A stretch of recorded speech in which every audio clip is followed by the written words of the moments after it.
Good morning, good morning, good morning. How's everybody doing?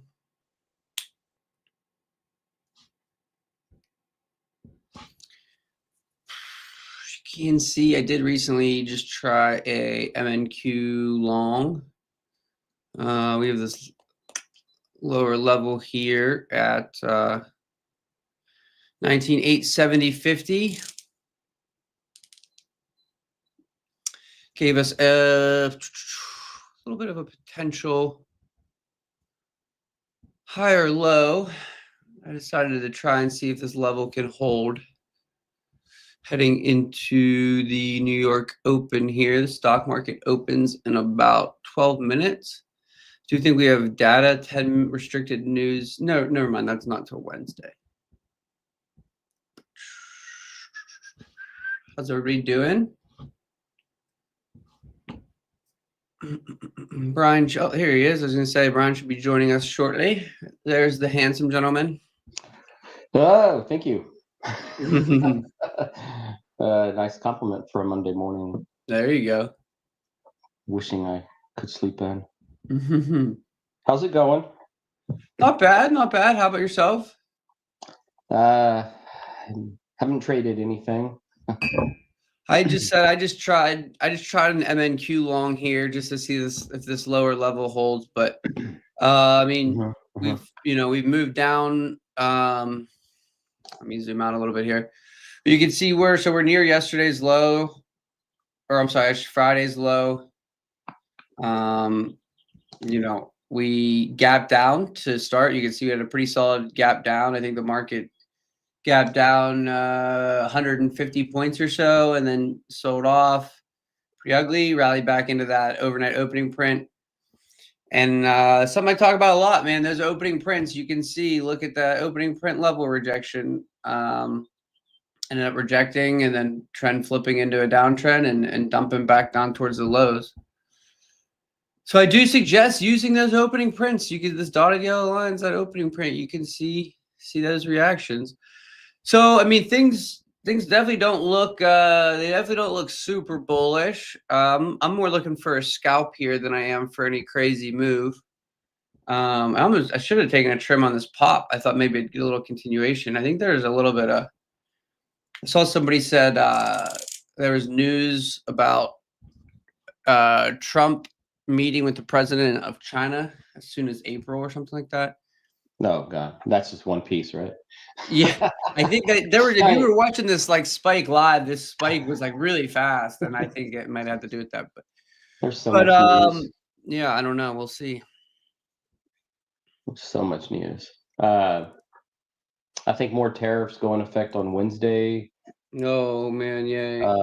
Yeah, and then this week on the chopping block, there's JOLTS job openings tomorrow, CPI on Wednesday, PPI on Thursday. JOLTS, that's not restricted, is it? Not restricted, but I get out of it because it's wiped me out before. So I learned my lesson like a year ago.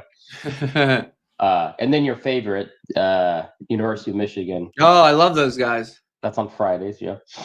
So not restricted also, but it has hurt both of us before. I know that for a fact.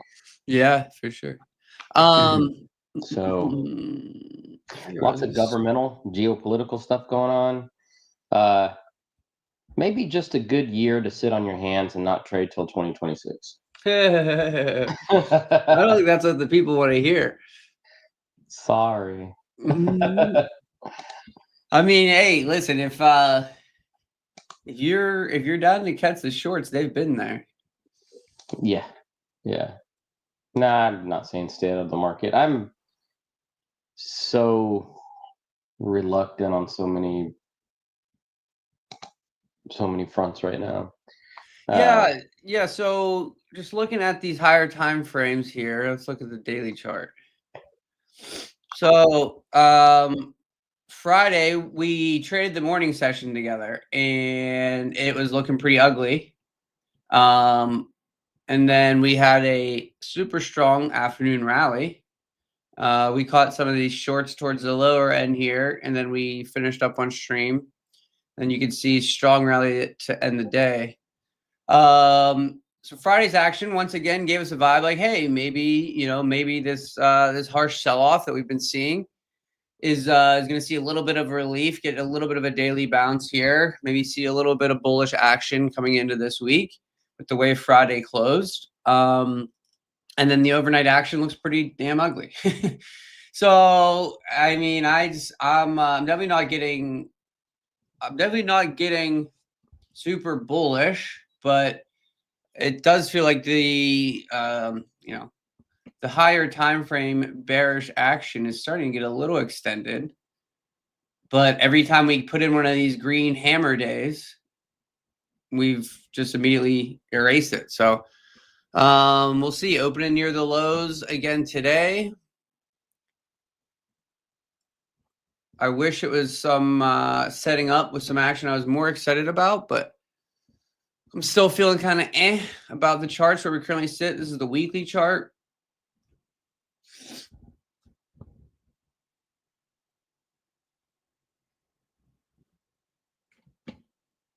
So obviously higher time frames still very bearish leaning. I have my stop just like a tick below the overnight low here.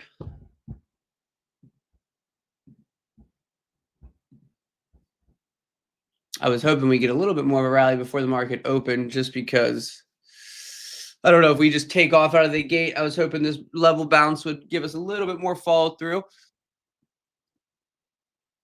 But I got $330, $340 worth of risk on. It's my first trade of today. I think I'm probably just going to hold it into market open. But to be honest with you, where we're opening, I kind of feel like if we are going to go higher, we kind of need to sweep the overnight lows first. So I don't love that.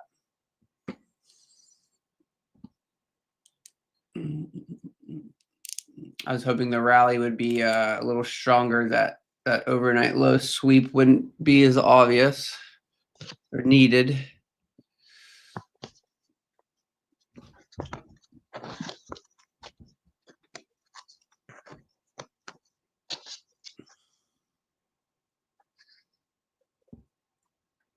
Hey, Tyler, Yes. buddy of mine is asking what your coupon code, I guess that's what you call it. It's Risk Life. Okay. That's what I provided. He said it was showing up invalid for some reason. I don't know. Somebody else said that before too, but we tried it and it worked. So I Is he just trying it on asked you futures because or is he trying it on Forex? It should work on either though. All capitals, no space, Yeah. Risk Life. I put it in the comments so you can see it. Yeah, I tested it out too, and it went invalid just now. Really? Yeah, I'm testing it in the Forex side. That's annoying. I don't know.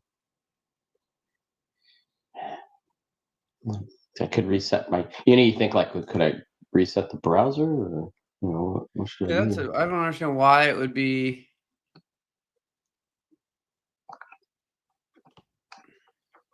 I'll try it again later, or he will.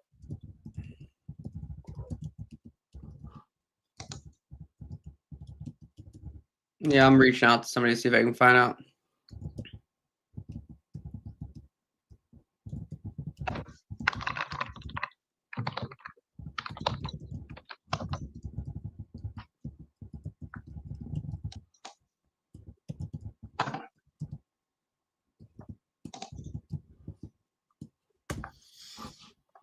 All right, so we got 3 minutes, 3.5 minutes here till market open.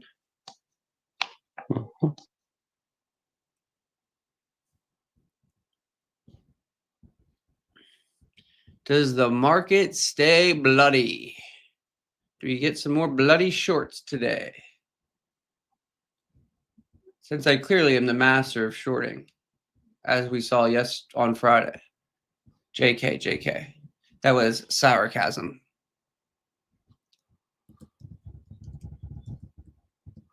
All right, I have somebody checking into the coupon code thing for me. Nikhil, do I always trade early in the morning? Yeah, I mean, not always. Sometimes I'll take a trade pre-market if I'm at my desk early. I normally will if I'm at my desk, like ready to go.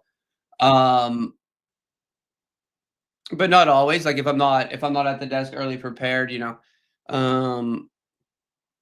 But I think anytime once the London session has opened, which for me is like 3 a.m., anytime after like London, the volume's there. I don't do well during like the Asia session overnight. Brian, do you want to pull up your screen? Somebody's asking about gold.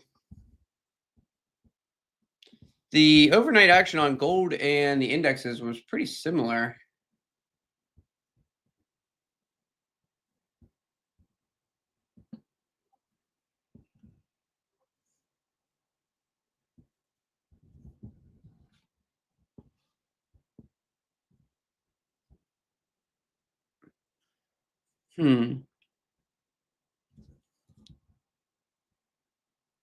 So that's weird. I just had somebody else try it. Brian, that works at FunderPro, and it worked for them. Code Risk Life, both caps or no caps. Okay, I'll pass that along. Sometimes browsers are fickle, and that's why then, rather than just cry wolf, Yeah. Ask someone else to test it real quick. I'll go with the fact that it works just fine. That happened to us the other day, though. Yeah. I don't know.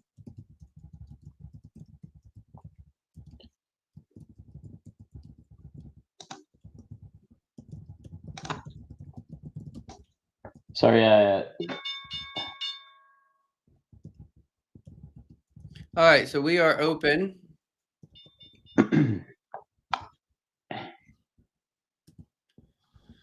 And the initial push is down. Looks like I'm probably going to get stopped. Yeah, there's the low a day sweep that I was referring to. I thought we would see first. See if it keeps dumping or if it just sweeps and rallies. I was trying to remember over the weekend. Several months ago, were you talking about I think it's called the orb strategy? I've talked about the orb before. Yeah, the opening range breakout. Yeah, opening range breakout. The reason I was thinking about it was because of the people who favor that. I think an aspect of it a lot of people take on is waiting until at least that first 15 minutes is completed at the open. So a lot of times people use the 15-minute orb, they'll wait for the first 15 minutes. Wow, YM, ES, RTY all strong, NQ dumping still.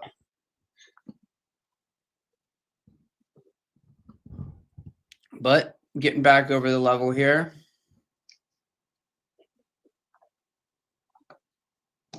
Interesting, the NQ weakness while everything else is so strong. YM ripping. Man, my computer's lagging. I'm going to try this NQ long again here. I'm going to go stop under stops at 37. No.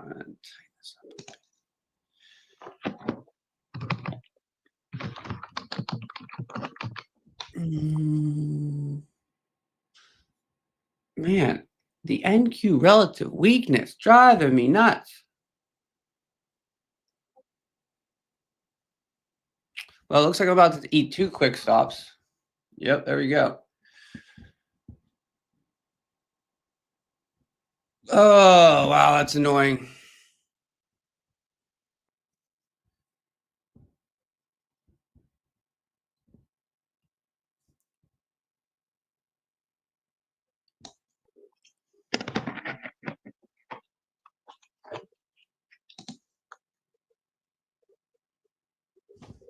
I don't know why. Damn it. Why rush back into that?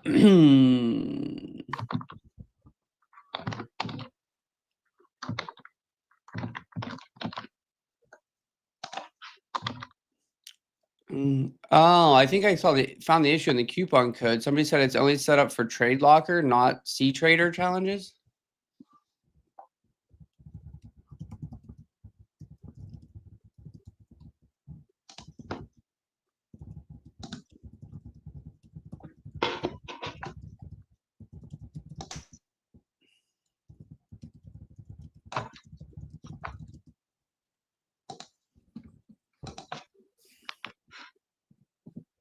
Well, that was not how I wanted to start today. That's for sure.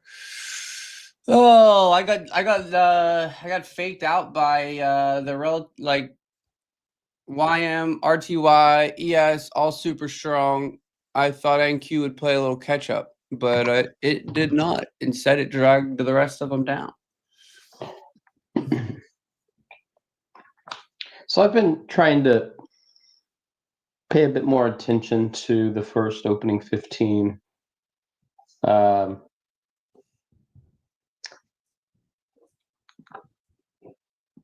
I looked at some stuff over the weekend to try to improve my,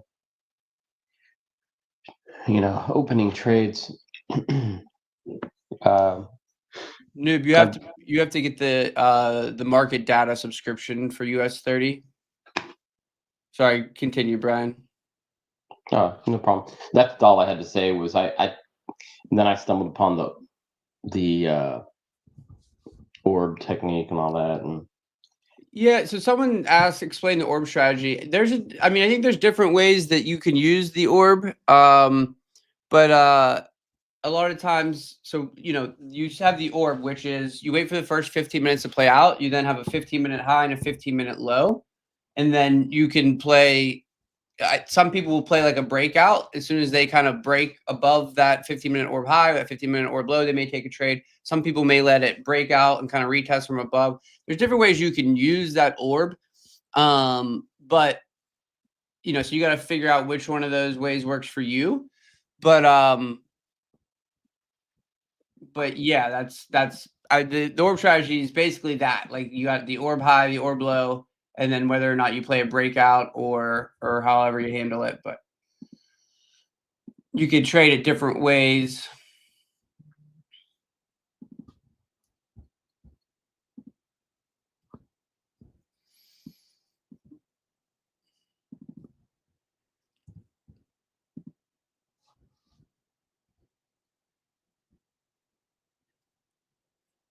Well, we're now seeing a little bit of a rally after that initial push down.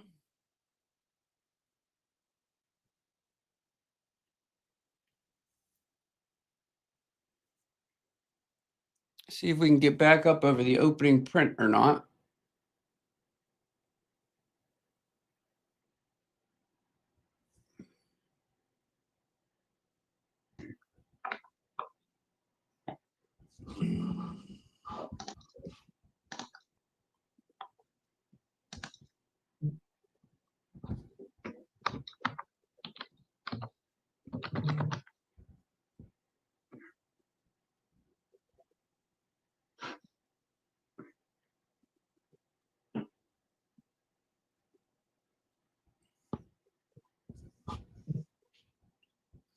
YM looking like the strongest index right now.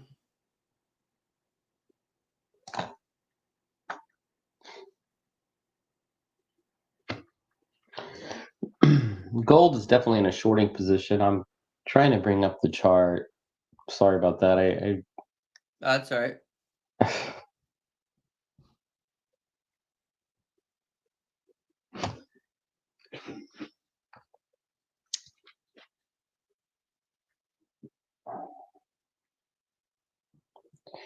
Tyler, when you use Trade Locker, have you typically used the desktop version or the web version? I was using the desktop version. That used to suck up a lot of CPU on me. Yeah, I think it does use more in that sense. Yeah, you're probably right on that.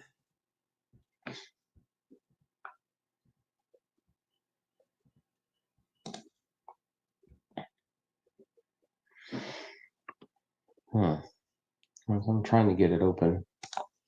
But no, back to the US 30. If you go to your FunderPro Futures dashboard and you go to the subscriptions tab, you can see the market data subscriptions. So then if you go to buy market data add-on, you're going to can't remember which one it is. I think you have to pay. It's either there's $5 a month. I think you can pay under the CBOT. I think it might be where that's where gold is, or that might be where US 30 is. Hold on, let me find out.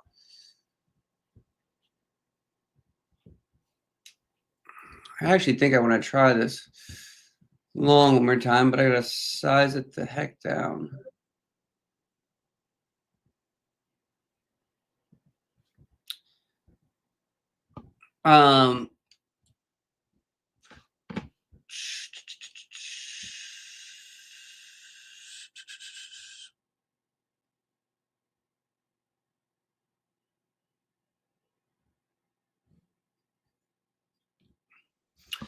So let me see. Let me find out what this is under. The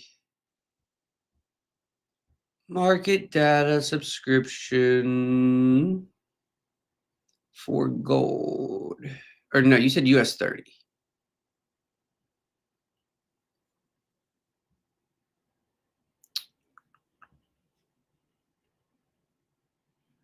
So the Dow, yeah, you want the CBOT, CBOT noob is what you're looking for.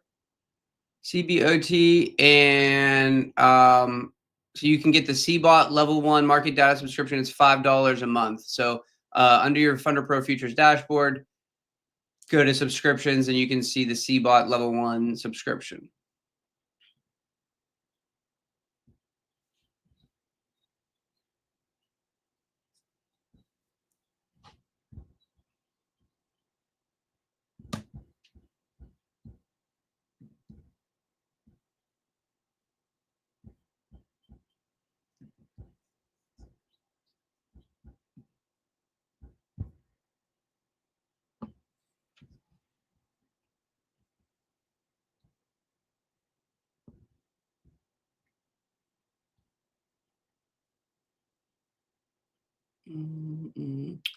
ES back up above its opening print, looking like it's wants to make new highs on the day.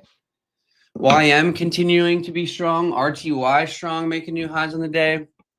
Everything looking strong, but NQ. Maybe I should have taken the ES long instead. Hot damn.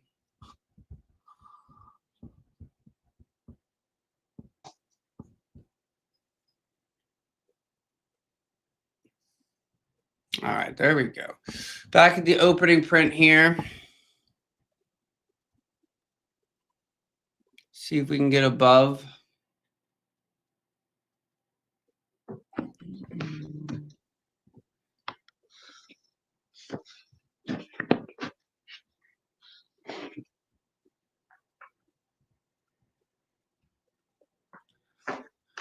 So this 19,870 50 level and the opening print we're battling with now. Need to get above those for me to have some more confidence in holding this.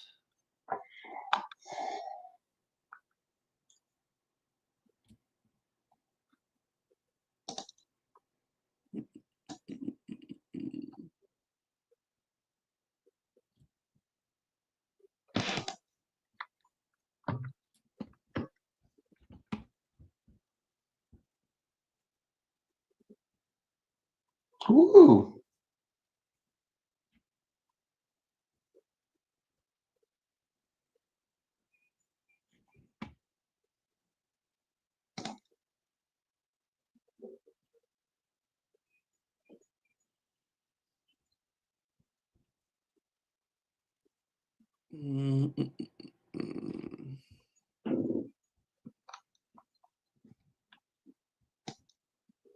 If we can get above this, I mean, we definitely have some room back up towards the overnight opening print. I don't know. We'll see if the bulls want to step it up here or not.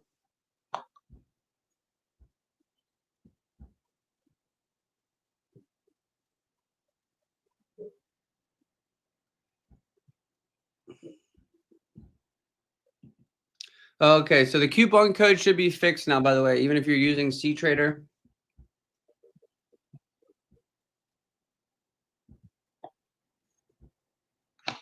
Good, good.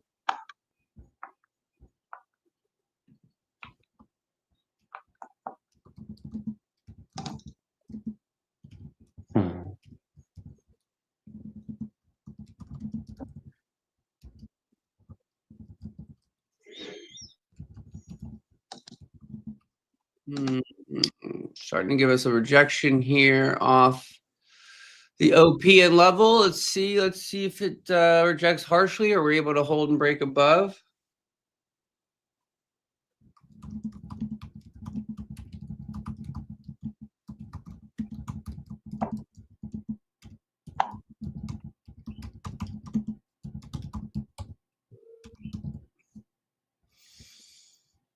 How about you, Brian? Are you able to share your screen? Are you watching anything? I know you said you're looking for potential short.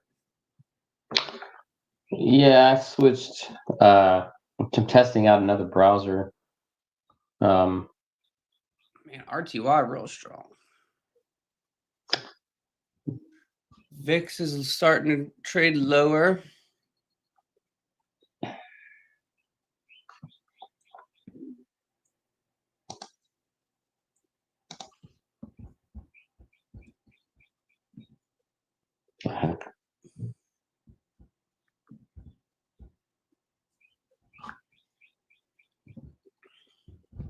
Let me just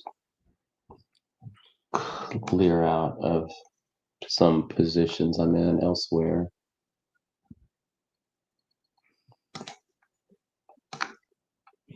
I'm not liking stuff. Man, the volatility is so high. It's crazy.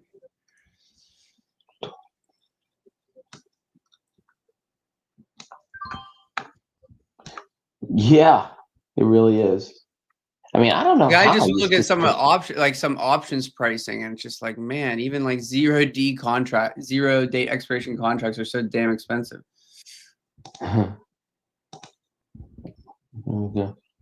Oh, I don't know how I used to survive. Well, I didn't survive. I was like, going back 18 months ago, whatnot.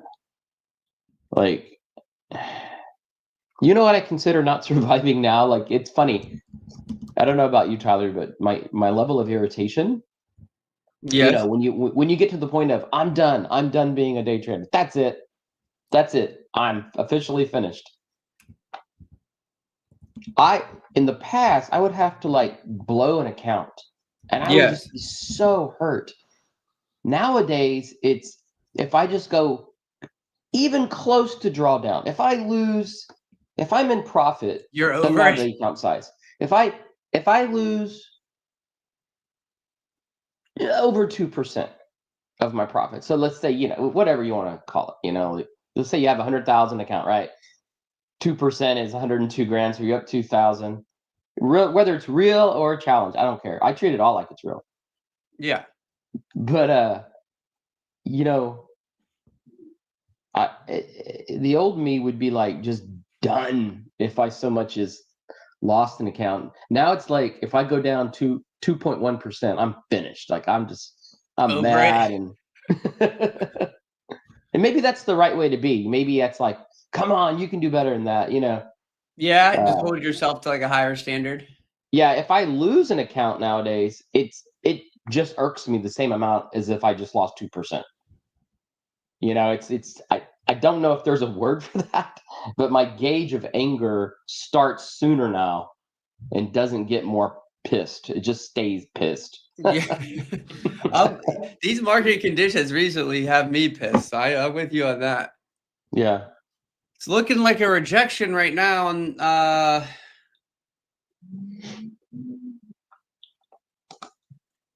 weren't able to get above the opening print. Another opening print rejection. Not a good day for me. Not a good. I'm feeling exactly how you were me. just describing right now, Brian. Oh man, I'm just. Let's go NQ. Hold this for me. Get above the opening print. For goodness sakes.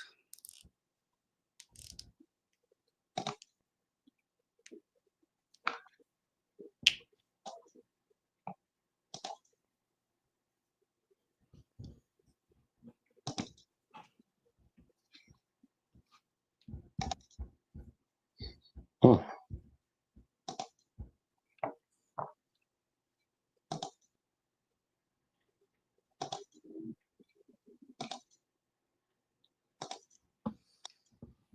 Uduzo, Jerry, good to have you here. Unfortunately, not a good first 12 minutes for your boy. Oh yeah, Brian, you said you were watching you were looking for gold. What? Yeah. So before I can add that's a new thing from StreamYard. That's different. A little different. Yeah, okay, so I'm in a short. If anybody wants to go into a short, I do it now. Or otherwise hold your peace. It might go against you. I was in 4 different accounts, so I wanted to replicate my trade here in Trade Locker, and it's pretty damn close. And that's all within just pennies of each other. Oh, and I replicated into another Trade Locker. You remember that old account a long time ago when we first started the live stream at 25K? Yeah, I think so. You know, that one we got back in November or October or whatever? Yeah. I'm trading that on the side. 25K. It's been like $600 or $700 in drawdown since about October, November. I threw this short in on that account as well. It's not being shown here because I thought, well, this might be a good opportunity to. I find it so hard to make like just $100 on a 25K account. I don't know if I do I leverage about 21% margin, but I think that would be enough. All I get is these little $35 pops and stuff. But well, I got stopped. Today's a good example, and I'm NQ's now starting to work out, but a good example of not to rush. I definitely rushed some trades, didn't properly calculate size and risk, and use me as an example of what not to do today.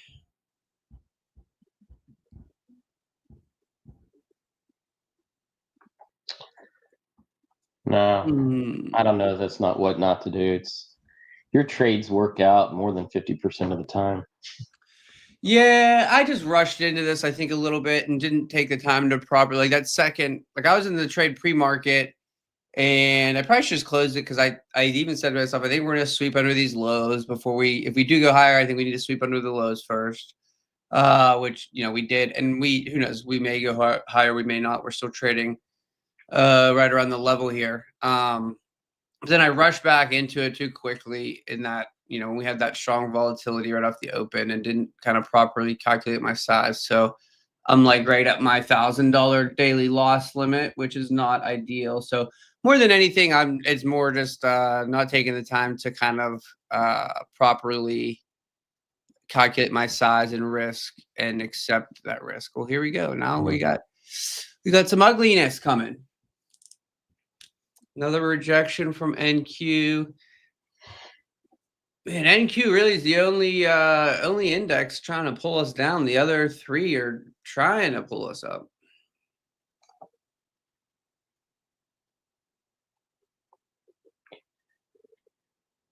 Right now, gold is messing with one of its key levels. I should probably draw in here. It's about right here.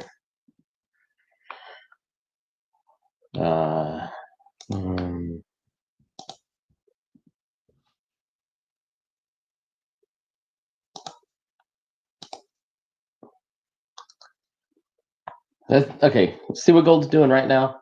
I don't know if you're looking at my chart. See that crap? This is what it's been doing.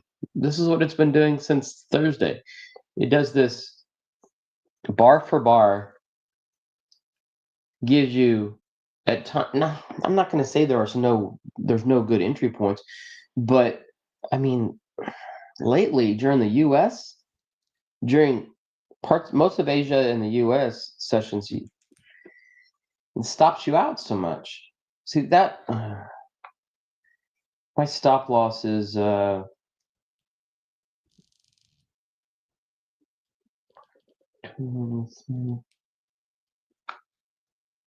stop loss. It's just damn disappointing. Look at this shit.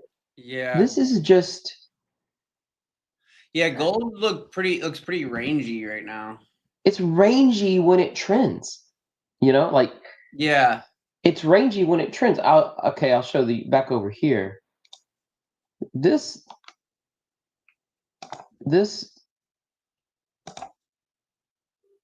come on, draw. Okay. The wicks and then the spikes and then down and back up and down. Okay. You people could say, yeah, it's trending down, Mm-hmm. but I'm gonna sound like a little crybaby here. It's, and then when it stops you out, it does this mess, reverses back like no, stay in your trend. No, never mind. Yeah, you should have stayed in it. It's these links of candles over here pre-New York. I mean, some of these candles were 50 pips of gold. That's a lot of times my take profit. And now, okay, big deal, right? You can get all your profit in one candle. It's just at weird times of day. Does that make sense? So this pre-New York action right here of gold, look at that. That's in about an hour and a half. Yeah, that is wild. Yeah. Which, by the way, NQ just sold off into Friday's low. Currently seeing a little bounce there, but if Friday's low gives out, we got plenty of more room below on NQ.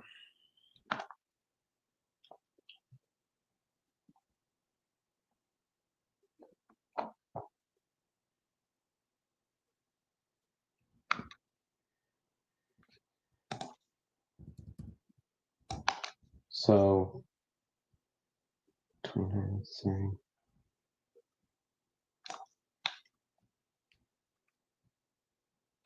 $283.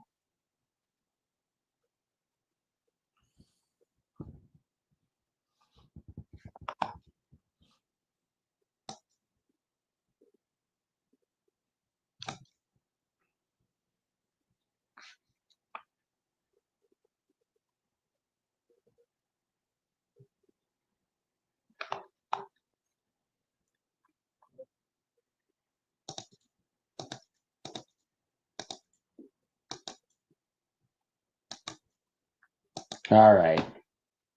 Come on, system's choked up.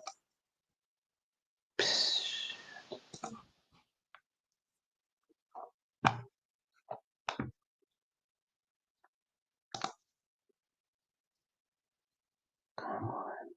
Tyler? Yes, sir. I'm getting pissed off here.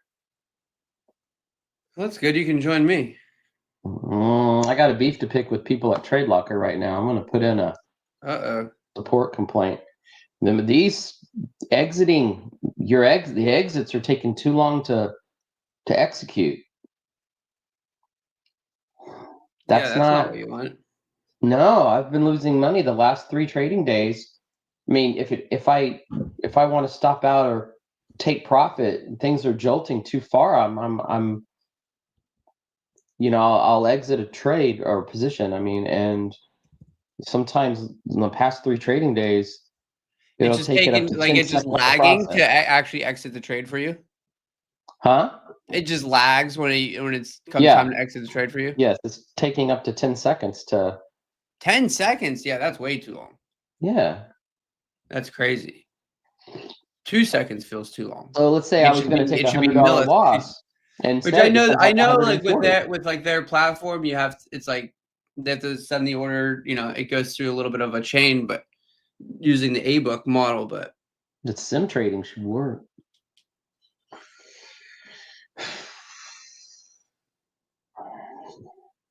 Well, good that people see that here. And I don't mind if it's from my voice. Shit happens, and if it does, just let the platform know.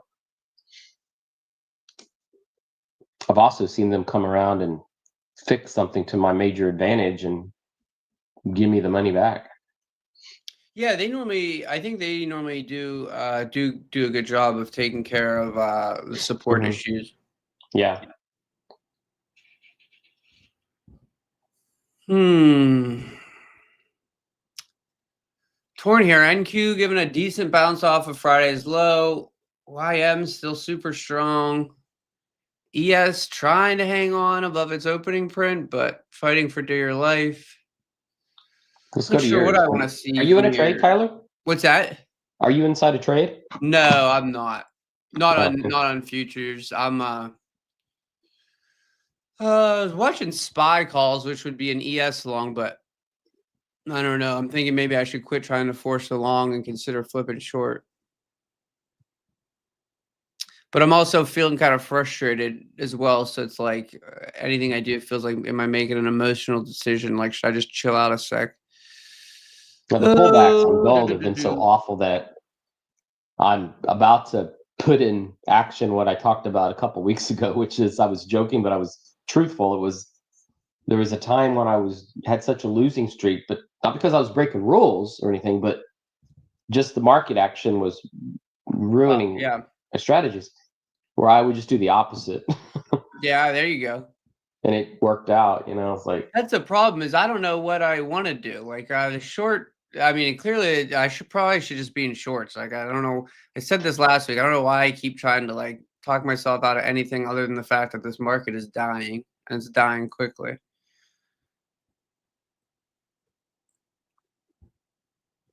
New NQ just stabbed a new low, so it gave up that bounce off of Friday's low. ES about to make new lows on the day, while YM is still holding up nicely.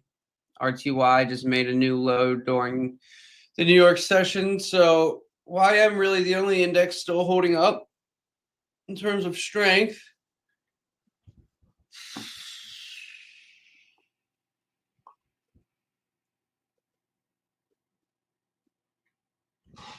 Noob Trader's asking if there's a time limit to pass the futures account at FunderPro, and the answer is no.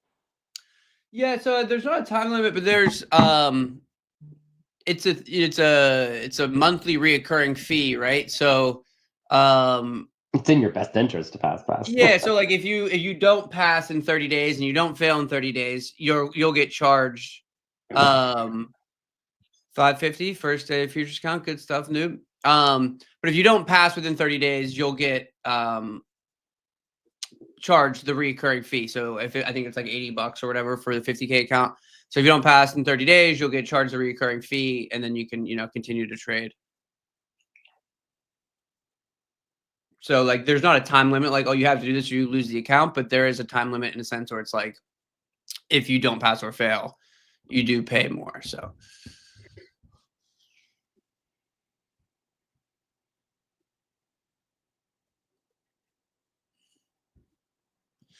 all right, NQ continuing to melt here.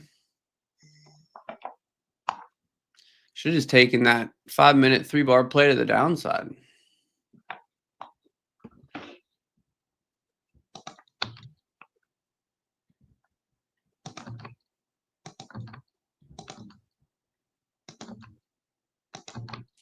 I'm gonna I call this wiping my tears away.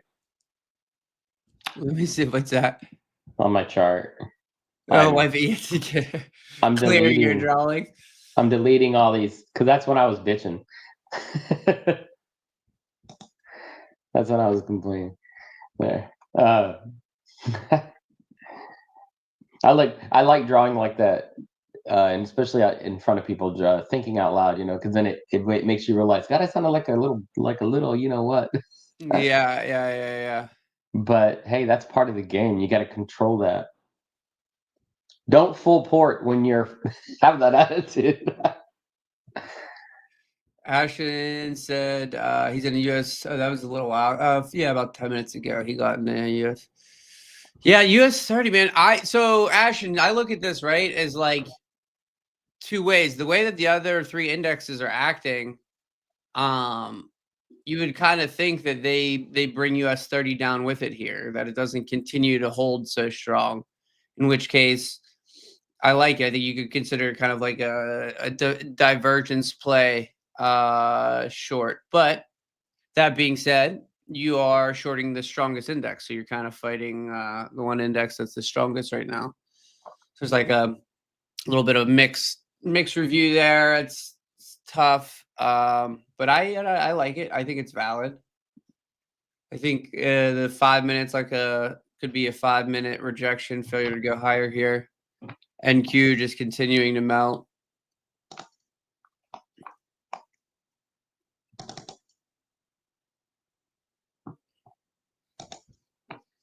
NQ, the only index under Friday's low. Everything else still trading above Friday's low, but ES looks like it's coming into it now.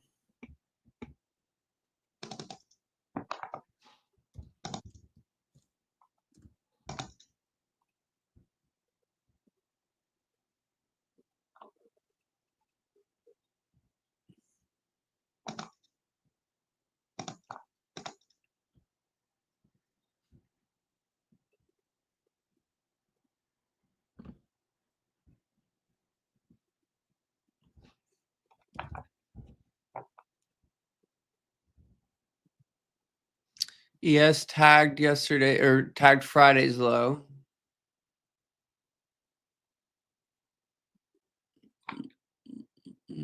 Currently seeing a little bounce. Oh, you got stopped 2 minutes ago. Okay. Oh, chat. We got frustrations all around today. Oh. Someone just said QQQ down, so NQ down 11.5% from its highs. I think is 10% from its highs officially a correction? When does it become officially in market correction mode? Cash asked earlier today if you can scalp in gold. Yes, you can scalp in gold. Just be aware, obviously, when you're scalping, there's spreads and certain things like that. Can make it a little bit harder. If you want to trade without the spreads, you could scalp gold on FunderPro futures, but you have to get the market data subscription for gold.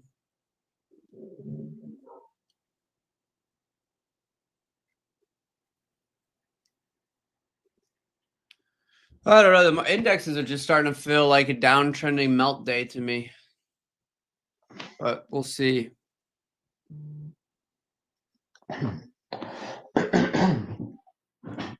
If ES gives up Friday's low and the YM strength goes away, I think things start to get pretty ugly. We'll see.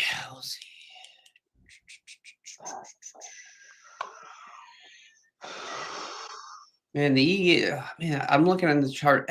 The shorts always look so obvious to me after the fact. That's what I look at it after the fact. I'm like, why the fuck did you not short that? That's so obvious. Every time.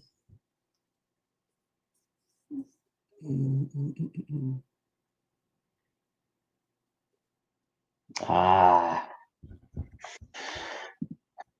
brought up my RSI indicator for when markets do this, for when my trades are ranging like this.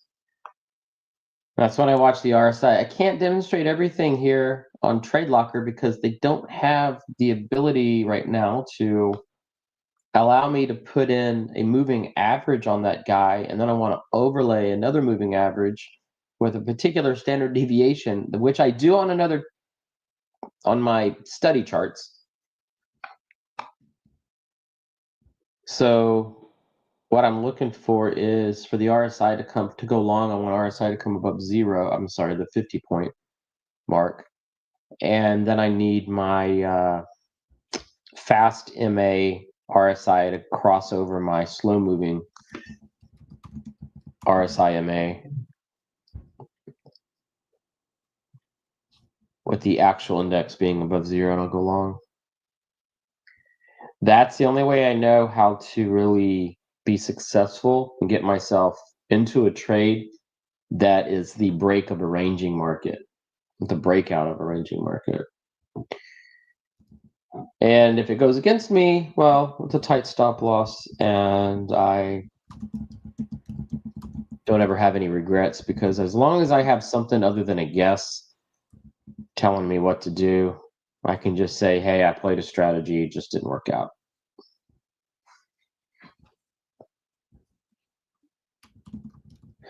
Actually, I tried that before, and unless something's improved, it didn't work for me.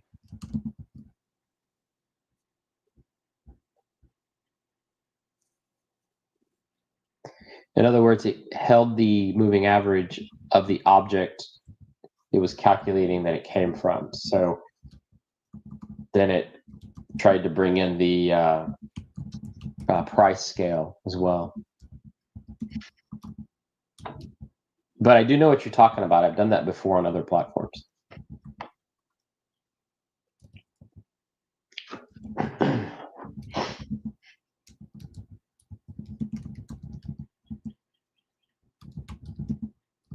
Tyler, you know, this is just more effects of a market that doesn't know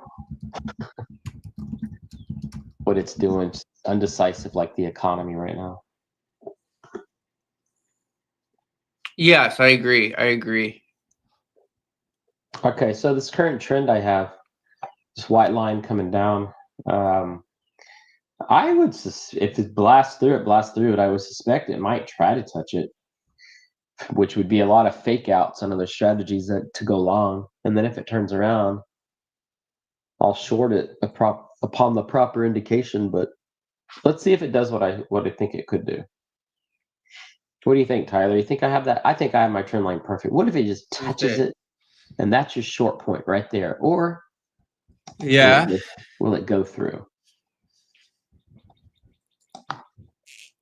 Hey, listen, I like it. I like it. Let's see what it does. Just because it touches it doesn't mean I'll short it, but I want to see more indication since this is a ranging market.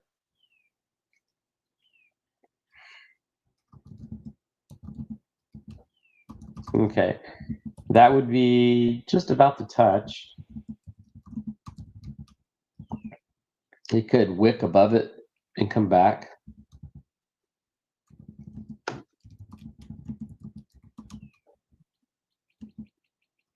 Yes, Ashton, that's correct. What about your comment about the MA?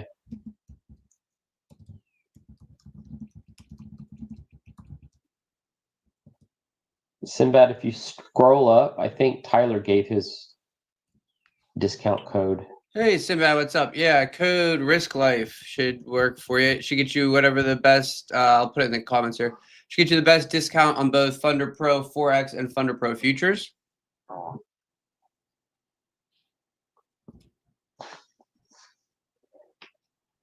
I don't know if you noticed, Tyler, I went up to a larger coffee cup size. Oh, there you go. Nice. Yeah. The time change did it to me. Okay, so there's your breakout up. Did not hold, and that's why it went through with some strength.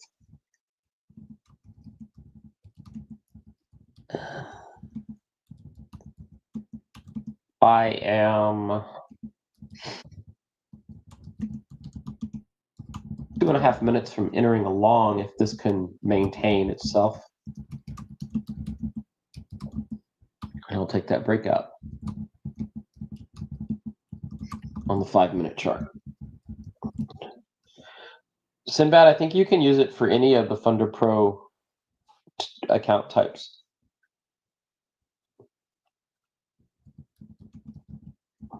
swing account, regular, or fast track, or futures. So minute 50. I think there's typically about a 5 to 10 second delay, Tyler, between what we say and show versus what people see. There might be a little bit. I think something like that. I'm not 100% sure. Might depend on the receiving platform. Yeah, Sinbad, it'll work on a swing account. It'll work on any account type. Okay, minute 27. Waiting. ES continuing to hold Friday's low. YM continuing to show some relative strength. Can you paste a picture onto a trade locker chart? Paste a picture onto a trade locker chart? I don't think so. Yeah. You know, like they have if you go to the drawings and stuff, there's a little place for smiley faces and stuff. I've never been able to I get did that see to work. that, yeah. I never got it to work. I haven't tried in 12 months either, so. Okay, but what I'm looking at again is I have a couple MA crossovers on the RSI on a different charting system I'm using.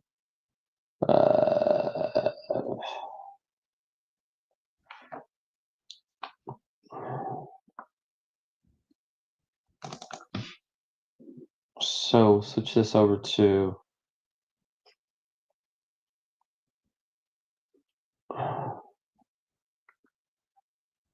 a 1.5 lot size. Let's see. Looks like it's going to hold, so I'm going to buy now. Come on.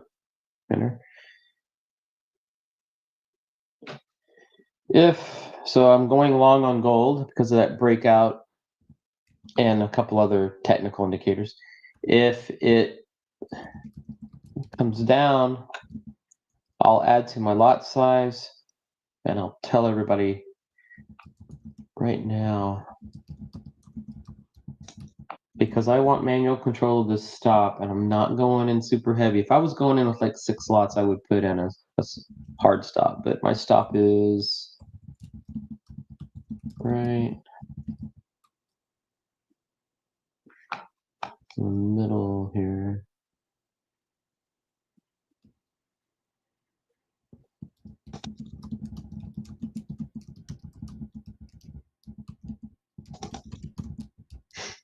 This is my stop.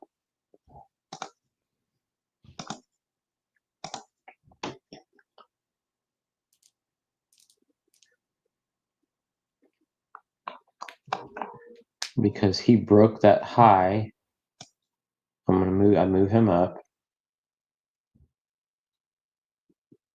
So again, I don't always do this as a hard stop because I want more control.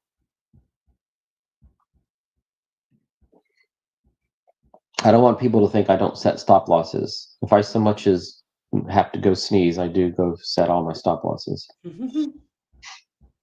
But when I have 2 hands on the keyboard, I have control. And I just don't like to hard stop out all the time if I'm watching closely, because I'll be watching volume, and if volume's coming in heavy but then lightens up, I don't want to just get whipped out. So like I allow something to pass through my stop at times, my mental stop, and I'll hang in there. But if I so much as to see a close just a smidgen below my mental stop, then I'm out. Of course, if the wick goes too deep, I'm out. If I'm in more than like 20% margin, then I'm definitely out when it even touches that mental stop. Actually, that's funny you say that. That's awesome. I was thinking about you because I didn't take it on my futures account, but I traded some QQQ longs and for that rally, and I thought about you. I'm like, I wonder if he took this trade or not.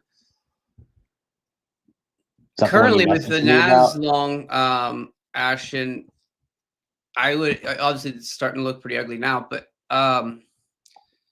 ES and YM, the way ES was holding Friday's low, the way YM's continuing to hold its relative strength, made me think that NQ could see a little bit of a rally here, but I don't know, man. It doesn't seem to be very many buyers stepping up. Back down towards its lows right now. Should have taken that lower. So you went long on that. You messaged me a couple hours or so after the stream, or an hour. Is that the long you're talking about? Remember I was talking about that data wick high? Yeah, no, because you messaged me the same thing, and I said I didn't have an entry point, but I'm watching it. You told me, well, here's a good entry point. You mentioned what would be a good one. Yeah. And yeah, I was watching that. That was crazy. But yes, Ashton was right. You know, it went up eventually. I think that was inevitable, but yeah, here I'll put this back up on your screen in a second here because I'm probably not going to take it. Tyler was most accurate about the fact that he delayed saying it was going to go long. He said, "Well, I don't think it's going to go yet." That was about we had the lower level I wanted to be tested. Yeah, and it did. We spiked through it, got back up above. Yeah. So you were right about that. You were. Had I only traded your words, I would be a happy man over the weekend instead of a pissed off dog. I'm trying to find let's see, maybe the 15-minute I'll show. Oh, I didn't say, Tyler, I didn't mention that after the stream I went into a trade on gold and I lost more. Oh, did you? Yep. Oh, that's no fun. I held on to it. I in my equity on that particular account, I made back everything I had lost the day before on my stop losses. And then it sunk on me so quick, I lost all of that. So it just went a little bit lower, but I was almost completely back and was going to have a hell of a Saturday. Oh, no way. Instead, it was, I'm done trading for my life. Yeah. Saturday. Listen, the price action we're currently getting is not where I thrive. I've had plenty, I can't trade for my life moments recently. I'm done. I quit. Yeah. You should hard. I come down. I was in the kitchen. Bumped into my wife Friday. After about an hour after we got done streaming, I come down and I said, "That's it. I'm done. I'm done day trading." She said, "No, you're not." She knows me too well. I said, "No, I think I'm done. I really just don't want to do anything to do with trading anymore." She goes, "No, you're not." I should have just donated to other traders today. Yeah. Yeah, guys. But yeah, so just to man, that's to show you guys what you're talking about. So this is the Friday price action. You can see. So I think we were watching this. This is the 5-minute chart, Brian. I think this is like the short entry I missed that I was frustrated about. And then I got this short entry and I was able to capitalize on this short, like right here. Yeah. And so then the long, we got back over above the level, but this opening print, we got about, this was our opening print right here. Got back, we spiked up above, spiked on through it, and this was, I took an afternoon entry on QQQ and this 5-minute trigger right here, back up above the opening print with a stop below this low. And I had been saying on the stream that like I thought that this data high, which we had data that morning, this wick would get tested. So I took this long off the opening print, targeting that data wick high. I was able to ride that up for a nice afternoon winner. But yeah, that's what I took on Friday afternoon. But right now it looks like NQ is going to keep melting lower.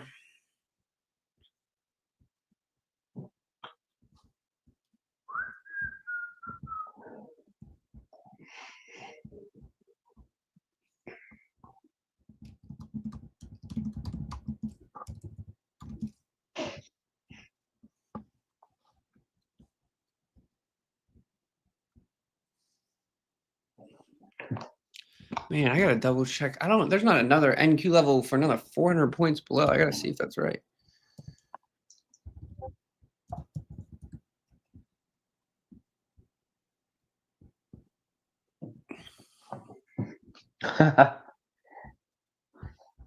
we're being asked about our married life experience of being a trader.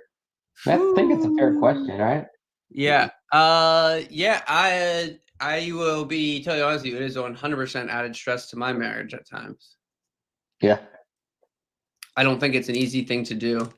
I've heard a lot of people say that too, just like it's like when you're younger and you don't have like bills and responsibilities and like you're in college or you're still super young without all these responsibilities. I mean, really, right? And you can F up and it doesn't really affect anybody but you and stuff like that. Like it's probably the better time to learn how to trade, right? Because if you wait till you got bills to pay, you got a wife to take care of, you got kids to feed, there's so much more responsibility that you have. And trading, not only will it at first be difficult from a financial perspective, obviously everybody's financial perspective is different. If you have strong finances, if you have a lot of money, it may not be stressful to you or your marriage. But say you're kind of just getting by, you're paying your bills, but like you don't have a lot of disposable income, and you're trying to trade, it can put stress on your finances. And then if you are like any normal human being who has emotions, you're gonna have days where you ruin your mood and you blow an account before your birthday or your wife's birthday or your kid's birthday, and then you're in a bad mood all day, and then that's going to affect things in a certain way. Like there's a lot of elements that go into it, and I think trading as a married person can be super complicated and difficult. Hopefully you have a good partner who supports your mission and supports what you're doing. And I would make it clear with your partner that, hey, listen, this is probably going to take at least several years before we start to really see the benefits. But it can be an added stress and a difficult thing to deal with, in my opinion.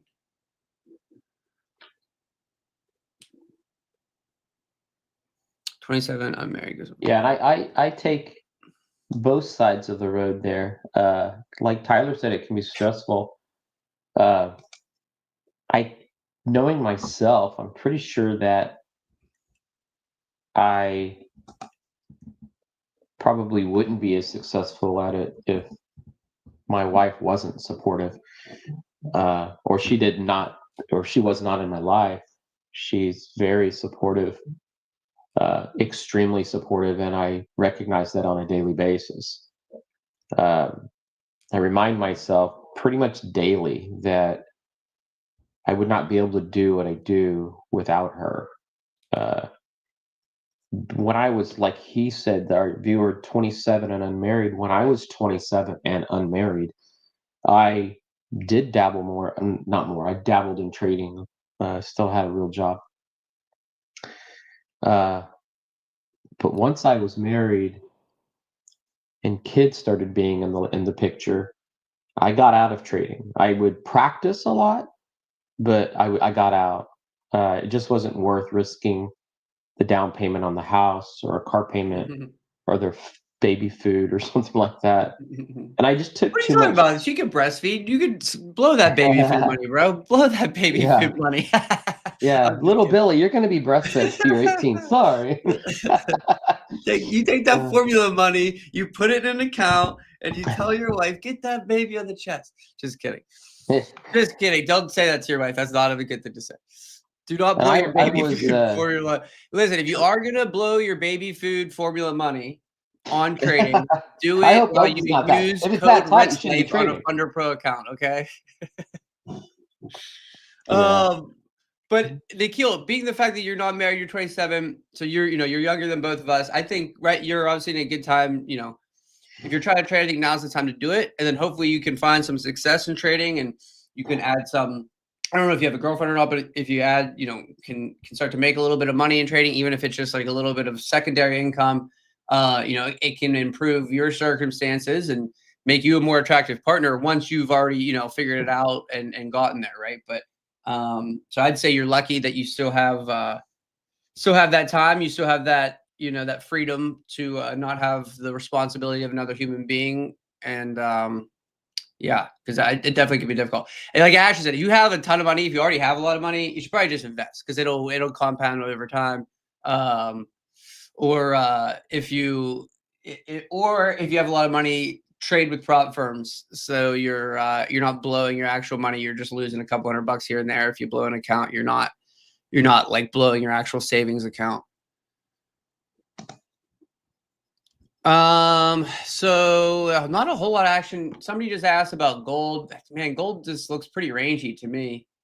I think you could go either way here. I think you could say it's at the high of this little 15-minute range that it could come back lower, but yeah, definitely. I think also and you know what else? To break out here. I don't know. You know what else? On that I quit sharing my screen because it's taken away from my bandwidth. It feels like. No, you're good here. I can put this up just for the price action. Yeah, put a chart up. By the way, I stopped out of gold on a manual stop out. It was just hitting me too hard. That was a 1%. Let me see.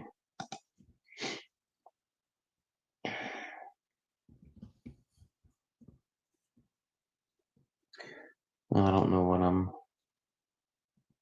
Okay, so I'm 1% down today on gold. So one stop was about 0.5%. The other stop out just now was another 0.5%, so 1% total.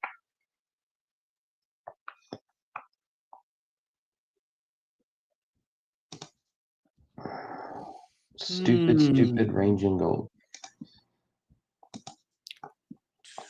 Yeah, what you said, Tyler, about being 27 and unmarried.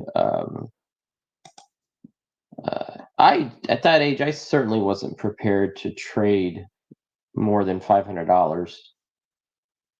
Yeah, you probably also didn't have the prop firm. There were no prop firms back then. I mean, people don't know how old I am, and you know. But I always had accounts on whether it was Cooper's or TD Waterhouse, or it was a lot of brokers that I used to have accounts with. You know, I applied to be a stockbroker a long time ago, right out of college, and I had to take a psychology test. It was at Merrill Lynch, and they rejected me. Really? Yeah, but I mean, I was 26.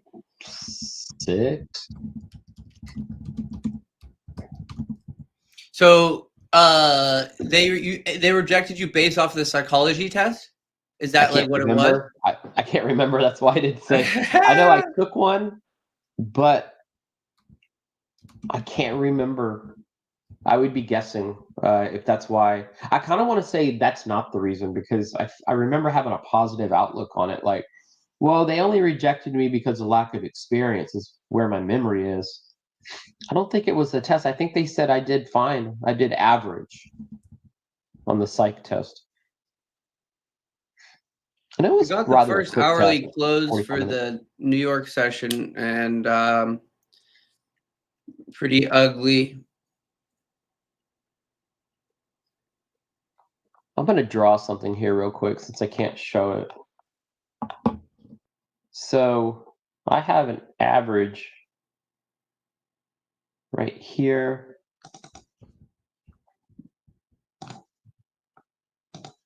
I agree, Ash. It just feels that way, man. It just feels like there's like no one interested in buying right now.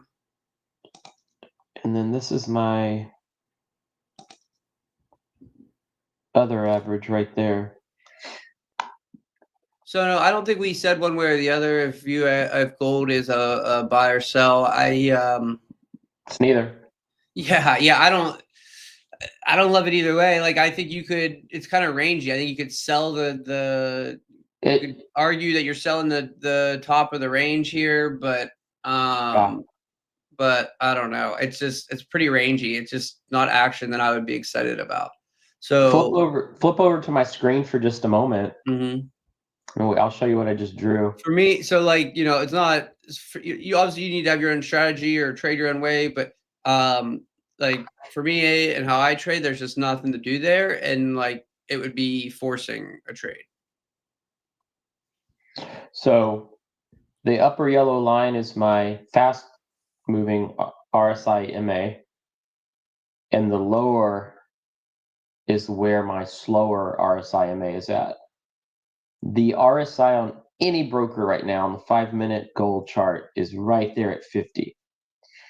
And you have an even break or an even gap. It's coming down, but yeah, it's just so neutral. And it could change any second, right? On a higher time frame, let's go to the 15-minute. And let's go to the 15-minute. You have virtually the same thing.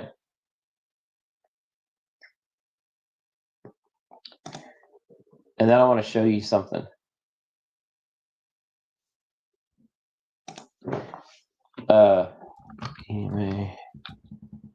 If we put in an exponential moving average,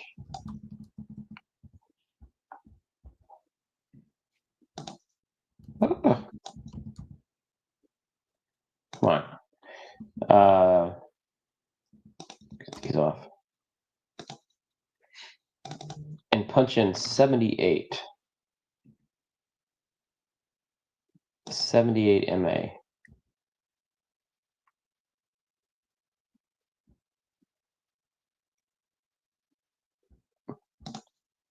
Tyler. What?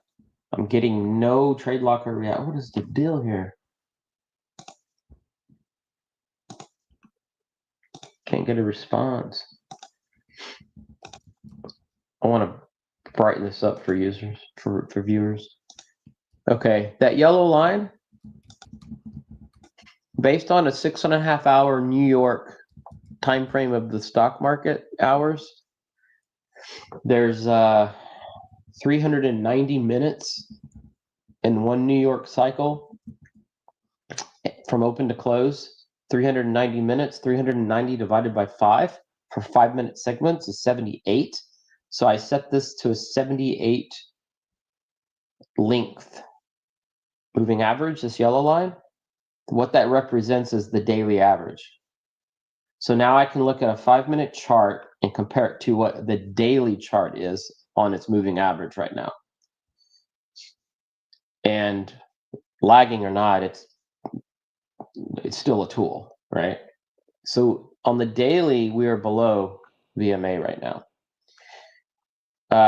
That's a technique I got from that I think it's SMB Capital, where what's our fellow trader? What's his name? Lance?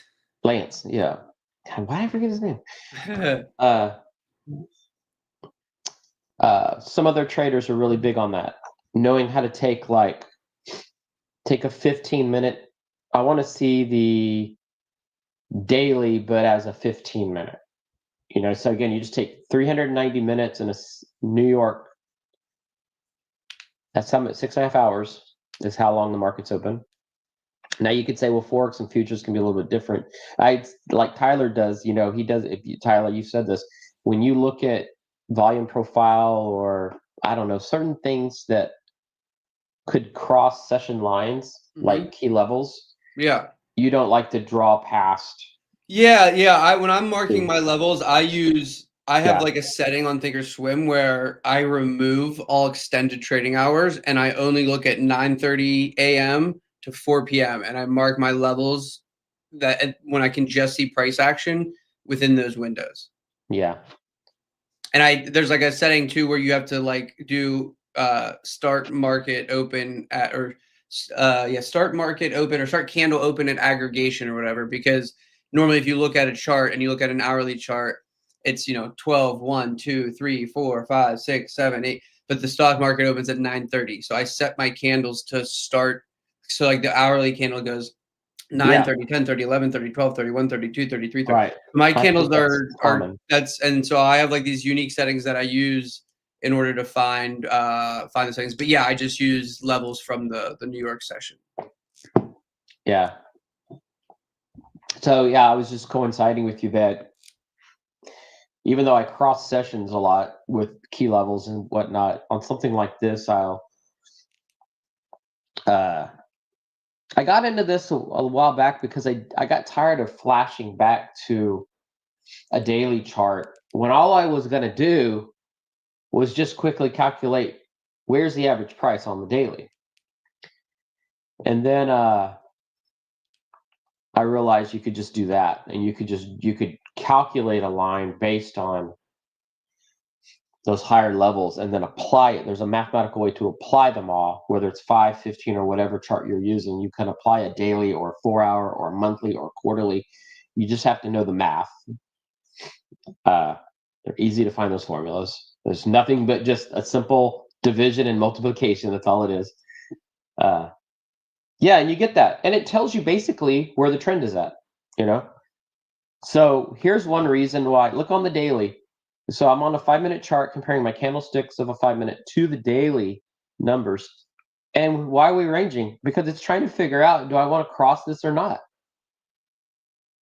You know, and when it does break through, why did we have this powerful breakdown, powerful back up, powerful back down? Because it's whipping through that with all these trader strategies and institutional strategies, and you get that. And then it's ranging right now. Yeah. And no, I'm not gonna. We have a user. No, I'm not gonna change my RSI to a 60 and a 40. Plus, keep in mind, I don't just use an RSI, but what Tyler, you've probably done the same. I've tried every strategy 7 ways to Sunday, backwards and forwards for me probably 25 years, and learned there is no best way. The best way is find a way and stick to it. Yeah. I think obviously we've talked about this a lot. I think finding what works for you and your personality is really key when it comes to trading and trading your style. I have a couple of questions I wanted to answer here. Noob asked me if I think the futures, FunderPro futures challenges are easier to pass than the normal Forex FunderPro challenges. This is to me, yes, but I think this is kind of like a mixed situation. Like, futures could be, you get less drawdown, less available drawdown, right? So like with Forex, I think you get 10%, or I forget exactly what, depending on the account, I think it's a little bit different, but you get a bigger margin of error, right? But then you also have a bigger, harder, further away target to reach. So it's different in that sense, where with futures, you have a smaller target to reach, but you also have a lot less drawdown to deal with. So it's, if you start to take a couple losses, you can get to, close to your drawdown pretty quickly. But I still lean towards futures. And then maybe it could be too that, like, the way I trade challenges is a little bit more aggressively. So, the futures challenges are a little bit more inexpensive.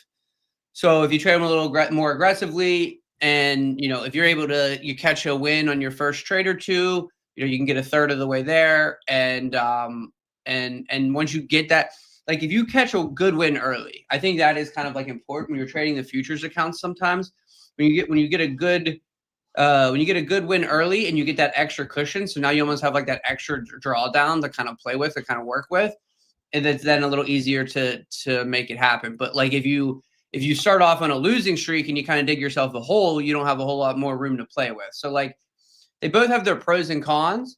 And then when you think about when you get to the funded stage too, you also have less drawdown. So you either gotta make sure you're sizing down really small so you're not blowing it really quickly, and try to build a little bit of that cushion, to where if you're able to pass the Forex challenge, obviously it's a bigger, harder target to reach, but once you get funded, all that stuff, you have bigger cushion to work with. You have a bigger amount of drawdown to deal with. So, I don't know if necessarily one is necessarily harder than the other. And then the other thing with futures is I like kind of dollar cost averaging in too. But yeah, so I just prefer futures for a handful of reasons. Is one harder than the other? You know, it's probably easier to pass the futures if you get on a hot streak, right? Because you don't have to make as much, but it's probably also easier to blow the futures, you know? So I'd say pros and cons to both.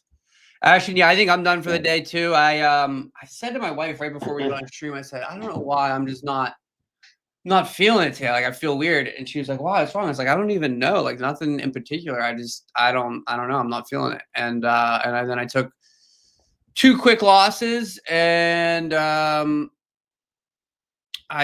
missed the initial short. We've kind of just melted down since. And I have a lot of room below on NQ, but I don't know what I'd want to see to get into a short. I definitely would like to see a rally before a short. And also the market itself is giving me a mixed bag. Like YM is still holding up above its opening print. ES has since started to break down, but I don't know. There's NQ. Normally when NQ is the weakest index, it seems to drive the market down with it. So I mean, I think more downside is definitely a possibility. I just don't know where to find an entry right now. I would need a decent rally. Like there's no entry for me for probably at least another hour or two, and where I could try to find something in the afternoon. Yeah. And maybe we just keep dying and you could just short the low here, but I'm not a fan of like shorting the lows or buying the highs on the day. Not our best. I told you, bro, we got to just trade on Fridays. Mondays suck ass. Yeah, dude, that's great. So yeah, so that's awesome. So now you got that little extra drawdown, it's good to go. Like, and that's a great, like if you were trading a futures account, that would be my suggestion is, if you can try to risk like, $200, maybe $300 to try to make $400 to $600, $400 to $700, let those runners work for you maybe. I think is a good kind of way to go about it in terms of risk on a 50K account. Like I think a 50K account, if you risk about $200, $300 per trade, aiming for that $500-$700 profit is a good way to go about your risk management there. Man, NQ just not a buyer in sight. And I keep saying that. I mean, it's so frustrating to me that I'm not catching more shorts. I just driving me nuts because they seem so obvious. Yeah, I know what you mean. I'm like, what the fuck am I doing, dude? Like, this is like, I don't know, just the current state of the market and I think it has a lot to do with the current political environment. Could. I don't know, Ashton. I think it's a cool concept. I do like it. But like today I was copy trading 2 accounts and I hit my daily loss limit and I'm like kind of like, damn it, that's stupid. Now I can't I'm logged out of both my accounts. When like I think having multiple accounts and then like using them as like, oh shit, I did some dumb shit on this one. But hey, let me just reset, refresh. If a trade comes up this afternoon, you still have that other account to trade, right? So like sometimes I don't like putting all your eggs in one basket. Like I like the idea of having multiple accounts, but I like the idea of having them being separate because like that way you don't ever feel the need to like tilt on one, or if you do tilt, you only do damage to one as opposed to all of them. But it is a great way to compound your wins. So it's still new to me, so I can't tell you for sure if I'm someone who will continue to use the copy trading or not. But I just had a conversation with my friend Lito about this, and yeah, I do think kind of just naturally I lean towards having my accounts separated, just to kind of like spread out my risk and spread out my emotions to different accounts instead of having like all of my emotions and all of my risk on all 5 accounts or all 3 accounts, whatever it may be, all wrapped up in one. If that makes sense. Yeah. So I'm testing out gold to see if we're going to stay above the daily MA. I am long on gold right now, but very, very small. try to make back some of the losses from a little while ago. Have a tight stop. Well, somewhat tight.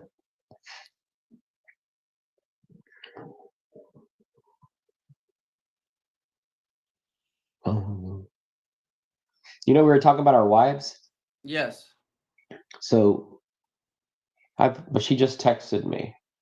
This is how, I don't know if this will come up backwards or here's the text message. I'll enlarge it. See if it comes up. Let's see. Does that come up backwards? Morning. We are in Belize. Is your wife on vacation? Sent her on a cruise. Oh, well, you're bacheloring it up, man. You should have invited me down to Texas. We could have been trading in your basement together, you know, wife out of town, having a little guys trip. Yeah. Who'd she go on a cruise with? Family or what? Her mom. Nice. I've never been on a cruise. Me neither, and you never get me to. She loves them. Oh, really? You would never do it? I'd be claustrophobic just being on a ship. It's like, I can swim fine, but if it goes down, I'm sure I taste good to the sharks just fine too. I just don't have. I've seen Titanic too much. I don't know. I don't have a fear. I grew up on the water. I grew up on the beach. I grew up doing all sorts of stuff. I just don't want to be out there for days. Okay. Yeah, she went on a Caribbean cruise. She left Friday. Right when we were finishing the live stream, she was texting me from the front door of the house saying, okay, my Uber is going to be here in 15 minutes, 10 minutes. And so we ended the stream and I hurried and went down there to her and sent her off. That's funny. We play cards at night. We have an app. Oh, nice. That's cool. On our phones we play cards at night, so we kind of can stay in touch or interact a little bit. What do you like? What card game do you play? We play like Racco. I've never heard of it. It's just a simple card number sorting game. Okay. It's something that we used to enjoy with the kids. We have the actual board game, so we play it. We play the app. But yeah, we'll play like a bunch of rounds of that, and it gives us some interaction while she's gone for like 8 days. Real life asks, can you copy trade on normal Funder Pro FX? So yes, I believe you can, but Trade Locker doesn't have any sort of built-in trade copier like Volumetrica does for the futures. So I know some people that have that do it use like a third-party trade copier. And to be honest with you, real life, I've never tried it on Forex, and I've never like used a third-party trade copier app.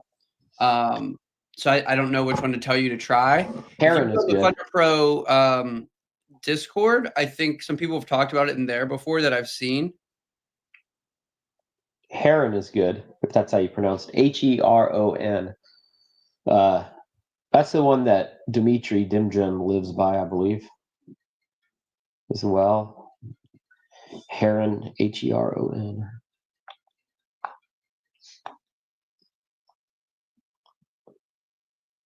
I am a fan of the futures platform copy trading, Tyler. I don't think I've seen you use it. I think you described it to a user, showed it to some viewers. I was trying it out. Like I used it. Here, I'll put mine up, even though I'll show off my ugly daily loss limit. But yeah, so like I have 250K accounts set up under it.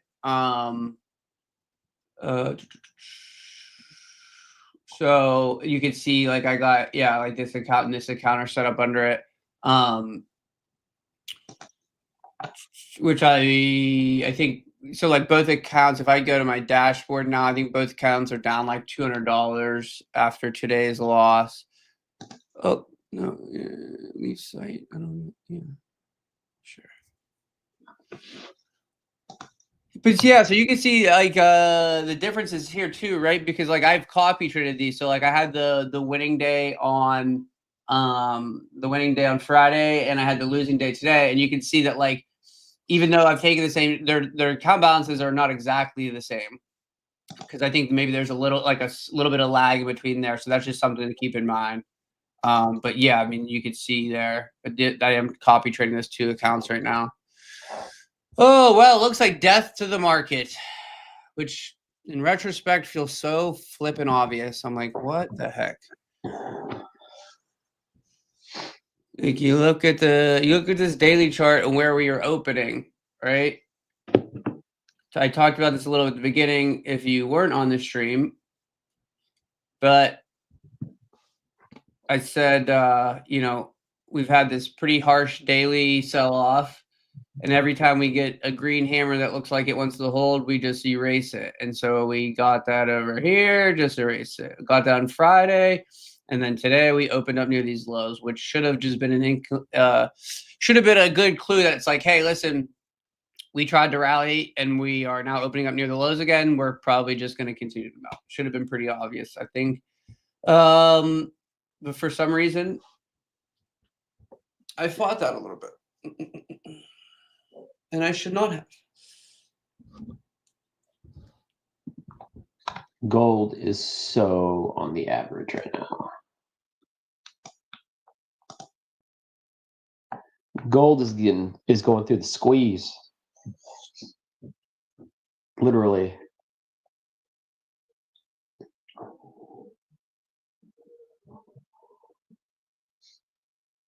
That's a no trade. Oh, Tyler, I would have just been better off not trading today. Yeah, not our best day. Not our best day. That's all right. We'll bounce back, though. We'll bounce back.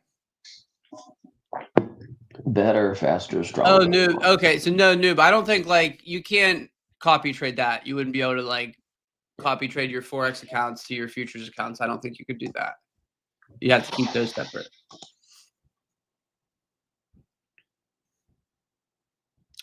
I mean, I have like a shiitake amount of room below on NQ too. That's why, like, I should have looked at that and been like, oh dang, we have great potential for a big red day here. I don't have another level on NQ until 19,237. So we're currently down almost 700 points on the day. We're down 686 points currently on the day. And we have another potential 300 points of room down below, which, to be honest with you, that might make the market go, what's it called when the market has to be shut off? Level up or something like that, I think it's called. I don't know, but if the indexes move more than like 5% in a day, I think they turn the market off. And NQ's currently down 3.5% today with not a buyer in sight. Wow.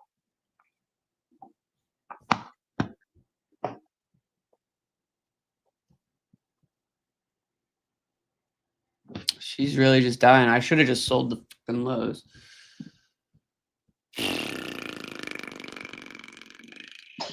Well, ladies and gentlemen, this is the tricky part about trading. You're gonna have frustrating days. Even trickier about streaming. You're gonna have frustrating days in front of an audience, which sucks, but it is part of trading, unfortunately. And we'll just have to shake this one off, move past it, and come back on Wednesday stronger. I just got closed earlier on a NAS 100 trade which ruined my funded account. It was a sale trade. It would have been very profitable. Steven, how did you get closed? Like, did it hit your stop loss before we sold off, like before it worked?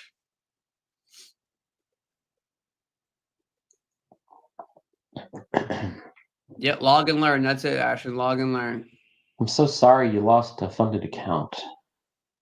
Yeah, Steven, give me some more info. Like, was it just something you had on, too much size and you got stopped and hit your daily loss limit or something like that? I had no stop loss. Somehow it just got closed.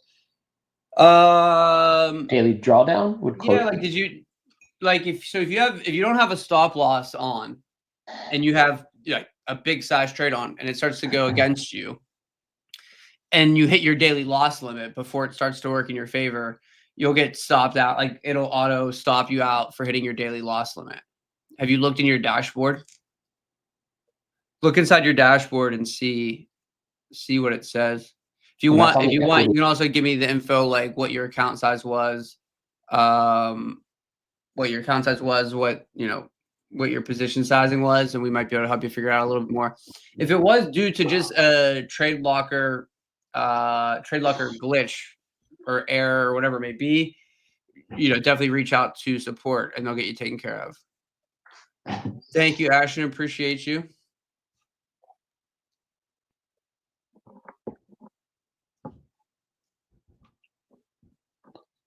Who needs a smiley ball?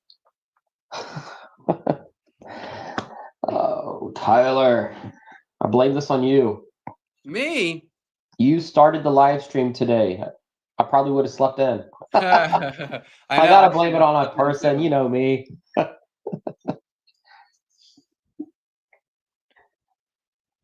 Well, I actually no need to show my chart. You've been showing that drop right there. I switched over to US 30 to see what it's doing, and it's just holding up.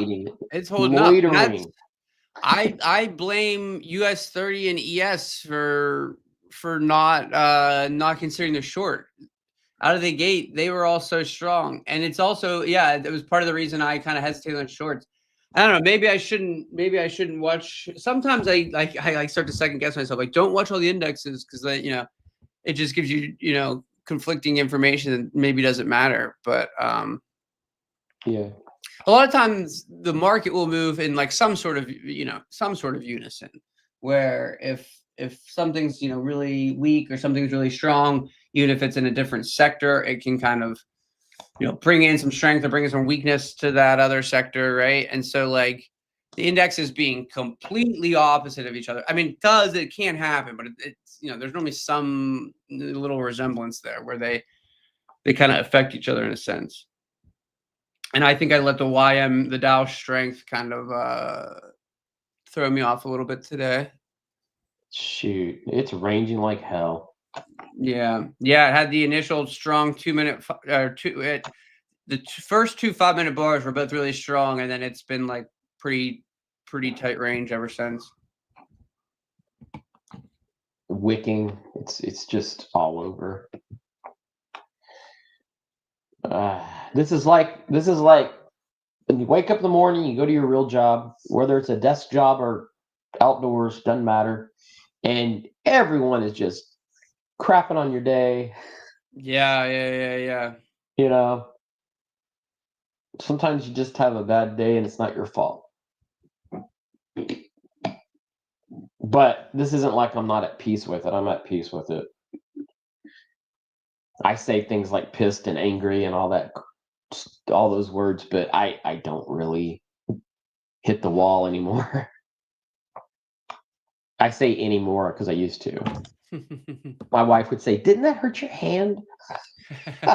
I'd say yes. The other day I was pissed and I was like slamming my desk like this, and I have this coffee cup that sits on a charger to keep my coffee hot, and I like knocked it over and spilled coffee all over my desk. It was like one of those like add insult to injury type of things. I almost yelled at one of the neighbors. Oh yeah. Friday. Brian gets stopped out of a train, goes over, starts fighting his neighbor. I was so pissed on Friday. They were power washing their sidewalk, but they were doing it themselves. So with the gas power washing, okay, that's louder than a gas powered mower. And oh yeah, that's loud. They did it for approximately 4 hours until way past sunset. It was dark. It was like I was trying to sit outside in the back of the house on the patio and just have like a beer or something and just sit and quiet peace, just quiet. And all I heard was that motor running. And I'd go back inside. So I come out the front door, slam the front door. I walk halfway down the driveway, waving my arms like, what are you doing? And then I go back inside because I'm like, better not, because I'm going to have to face these people for however many years I live here. But it stemmed from having a bad trade day. Yeah, I get that. Yeah, so I was trying to chill out. But yeah, I feel you. The neighbor's not going to understand. Yeah. I need to have a Did flag. you see the gold price action today? Yeah. Are you kidding me? You're pressure washing with the gold price action we had today. It's 9 o'clock at night. It was 20 minutes after 9. It was after 9 p.m. and it was still. Steven, I see what you're saying. Yeah, that was one that frustrated me before too, because I lost my account, I blew my account, hit my daily loss limit, and then it's like once you lose your account, all of your data's gone, so you can't see what actually happened to the trade. Steven, so if you think it was due to error, and you don't think you should have gotten stopped out on your account, reach out to support. They'll be able to look at the data for you. But just out of curiosity, like what account size were you trading? What account type did you have? What asset were you trading? What was your position sizing? If you tell me that, I may be able to give you an idea. Like, it sounds like you hit your daily loss limit, and that's probably what happened, or not.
To be honest with you guys, I'm kind of just hanging out to see if Steven wants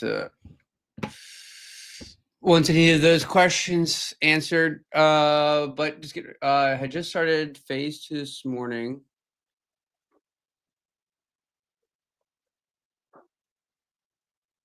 I don't know what he means by with a $70.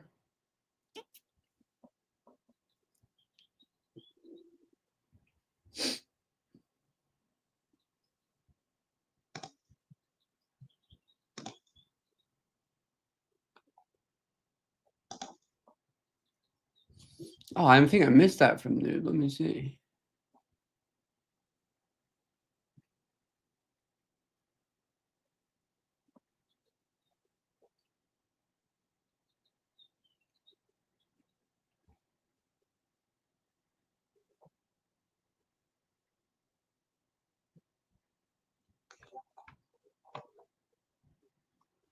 But yeah, I mean, I like that's a very solid point just in general.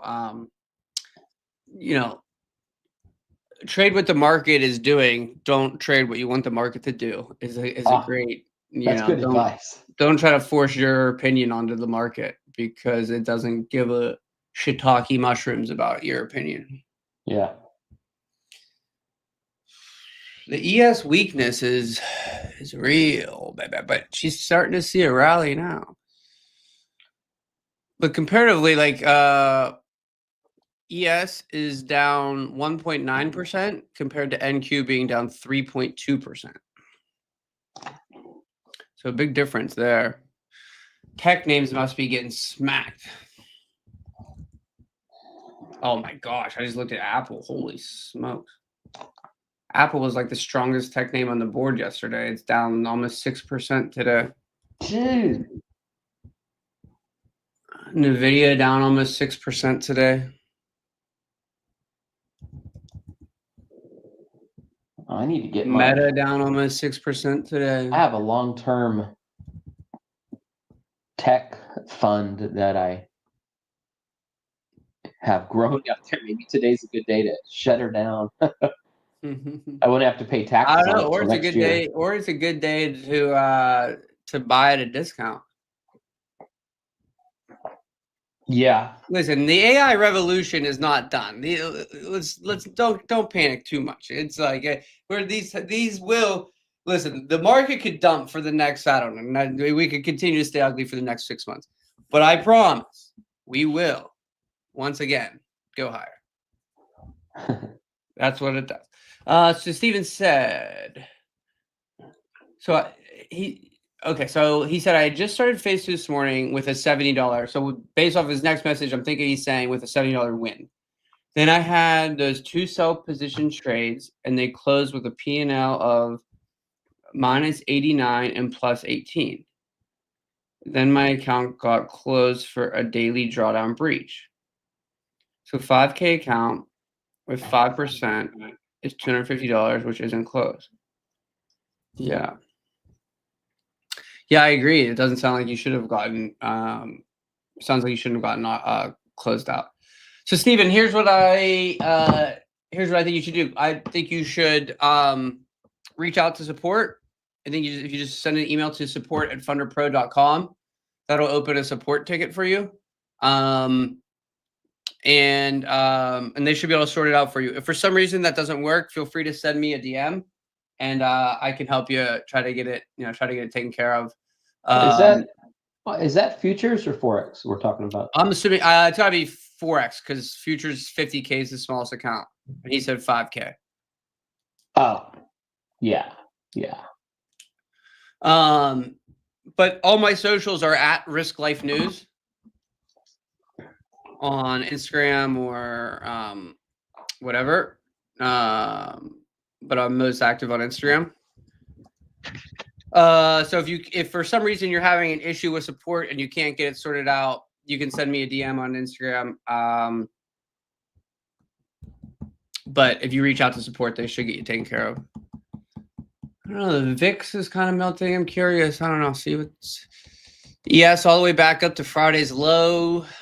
I don't know. This bounce right now. The hourly candle in ES. If the next 20 minutes we stay strong, I don't know. It looks like the hourly on ES wants to go higher if we fail this here and get back up above yesterday's low. But I think I'm calling it a day. I think we're gonna wrap it up. Unfortunately, not our best trading day from Brian and I, but we will be back on Wednesday. Let's do a noob said he traded US30 because it was showing strength. I'm more into short, but didn't touch the NQ because anytime it can bounce like a bad man. That's why I traded only US30 low for today. Yeah, noob. That's yeah. I agree. I was saying the same thing. US30 was showing good relative strength compared to NQ, and he played the right way. He longed US30 to where I longed NQ, thinking that it would play a little catch up instead of longing the actual name with the relative strength. So. Nice trading, noob. But anyway, we'll be back. We'll be back on Wednesday. If anybody needs to purchase an account or account reset after today's actions, you can use code RISKLIFE. But we will be back on Wednesday and hopefully with a better trading performance for you. I think it's just time to start full port and shorts. Just that's what we do. So we do, Brian. We full port short the NASDAQ out of the gate. That's the game plan. Okay. All right. See, deal. Yep. Deal. We got it. Our trade plan for Wednesday is already in place. We'll see you guys then. Peace.